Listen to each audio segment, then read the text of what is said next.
বিসমিল্লাহির রহমানির রহিম। প্রিয় শিক্ষার্থীবৃন্দ, আসসালামু আলাইকুম। আজকে আমরা শিখব কিভাবে দশমিক সংখ্যা পদ্ধতি থেকে বাইনারি সংখ্যা পদ্ধতি, অক্টাল সংখ্যা পদ্ধতি, হেক্সাডেসিমাল সংখ্যা পদ্ধতিতে দশমিক সংখ্যাগুলো খুব সহজেই রূপান্তর করা যায়। তো এক্ষেত্রে আমাদের দু একটি সংখ্যা নিয়ে আমরা উদাহরণসহ আজকে খুব সহজেই একটি বিষয় জানলেই আমরা দশমিক থেকে বাকি তিনটি সংখ্যা পদ্ধতিতে খুব সহজেই রূপান্তর করতে পারি। শুরু করা যাক। দশমিক সংখ্যা ৭৫ নিয়ে নিলাম। এখন এটাকে আমি রূপান্তর করব বাকি তিনটি সংখ্যা পদ্ধতিতে। তো বাইনারির জন্য আমরা জানি সাধারণত বাইনারি সংখ্যার ভিত্তি সংখ্যা হচ্ছে 2, অক্টাল সংখ্যার ভিত্তি সংখ্যা হচ্ছে 8, হেক্সাডেসিমেলের ভিত্তি সংখ্যা হচ্ছে 16। এখন যে বিষয়টি গুরুত্ব সহকারে জানতে হবে সেটা হচ্ছে দশমিক সংখ্যা থেকে আমি যে সংখ্যা পদ্ধতিতে নিব সেই সংখ্যা পদ্ধতির ভিত্তি দিয়ে সংখ্যাটাকে ভাগ দিতে হবে।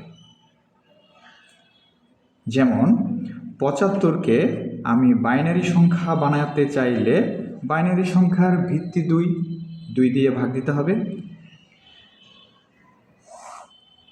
যদি ৭৫কে আমি অক্টাল সংখ্যায় রূপান্তর করতে চাই তখন আমার ভাগ দিতে হবে 8 দিয়ে।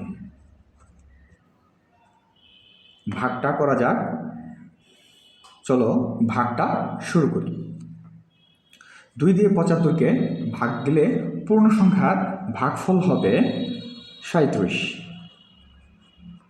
এবং ভাগ শেষ হবে 1। আবার 37কে 2 দিয়ে ভাগ দিলে ভাগফল হবে 18, ভাগ শেষ হবে 1।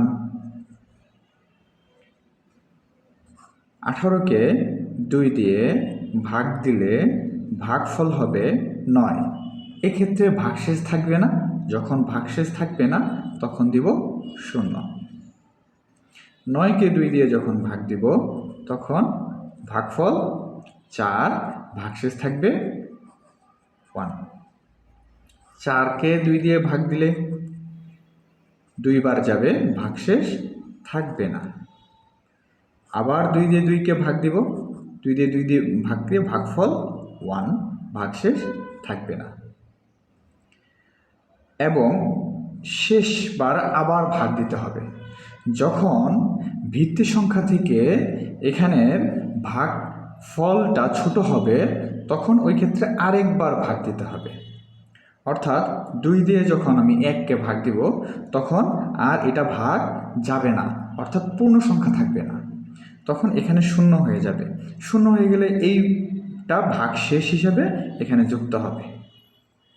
তো আমরা যেমন বিভিন্ন সময় MSD মোস্ট সিগনিফিক্যান্ট ডিজিট এবং LSD বোঝানোর চেষ্টা করি। তো ওই ক্ষেত্রে অনেকের একটু জটিলতা তৈরি হয়। তো ওই জটিলতার দিকে আমরা আজকে না যেয়ে আমরা সহজভাবে উপস্থাপন করি।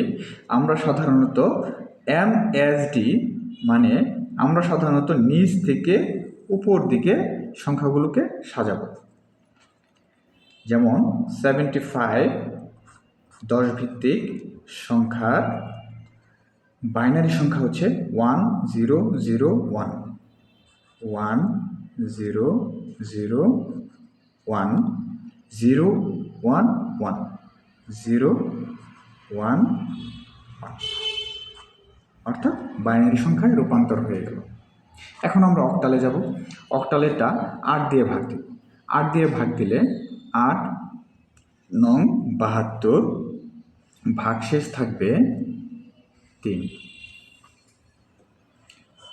9কে আবার 8 দিয়ে ভাগ দিব। ভাগ দিলে কত হবে?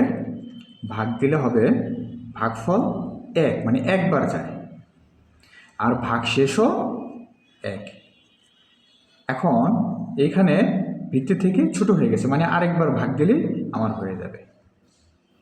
এখানে 8 দিয়ে 1কে ভাগ দিলে ভাগ যাবে না পূর্ণ সংখ্যায়, তখন সেক্ষেত্রে আবার এই 1 ভাগশেষ হিসেবে চলে আসবে।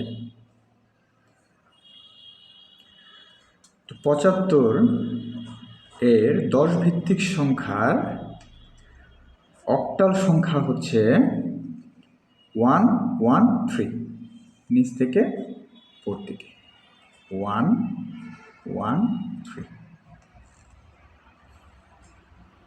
দশমিক থেকে হেক্সাডেসিমেলে নিতে চাই, ঠিক একইভাবে 75 ভাগ 16, যেহেতু হেক্সাডেসিমেলের ভিত্তি সংখ্যা 16, 16 4 বার গেলে এখানে হবে 64, ভাগশেষ থাকবে 11। আমি ভাগটা দেখাচ্ছি না, কারণ খুবই সহজ একটা পদ্ধতিতে ভাগ। যদি কারো এই ভাগটা সমস্যা থেকে থাকে কমেন্টে জানালে আমি ভাগটা শেয়ার করতে পারি।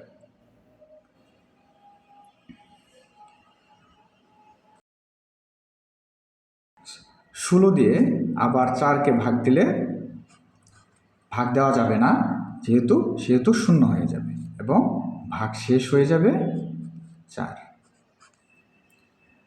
হেক্সাডেসিমেলের ক্ষেত্রে অতিরিক্ত যে ডিজিটগুলো আছে, যেমন 0 থেকে 9 পর্যন্ত 10টি ডিজিট, যখনই 10 হবে 10 নম্বর ডিজিটটি হবে এ, অর্থাৎ বিষয়টি হবে এমন: 10 সমান এ, 11 সমান বি, 12 সমান সি।